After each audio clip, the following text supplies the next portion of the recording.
আজকে গায়ে হাত দেবো না তোমার, আজকে ষষ্ঠী তো, তুমি কোনো দুষ্টুমি করবে না, ভালো মেয়ের মতো থাকবে। হ্যাঁ মা, হ্যাঁ। তোমার নতুন লিপস্টিকটা দিল না, হ্যাঁ। ভেঙে গেছে। কি করে ভাঙলো? আমি খেলতে খেলতে ভেঙে গেছে। আজকে ষষ্ঠী বলে তুই বেঁচে গেলি। যা যা। মা, বলছে তুমি না জামা কাপড়গুলো থাক দিয়ে ঠুকিয়ে ভাত করে রেখে দিলে না, হ্যাঁ আমি জানি ওগুলো কাটতে রেখেছো, আমি সব দিদি দিদি থাকবো।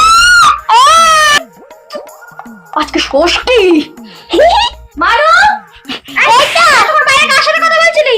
এই যে পাশের বাড়ির কাকিমা চিনি নিতে এসেছিল, মা তো বারণ করে তো কিছু দিতে না, বলে দিও কি মা তোমাকে কিছু দিতে বারণ করে। কি তুই আমার মা যখন কিছু আজকে ষষ্ঠী বলে তুই বেঁচে যাচ্ছিস। মা, আবার কি করেছিস? তুমি না বাবার পকেট দিয়ে টাকালে 2000 টাকা নিলে না, বাবাকে বলে দিছি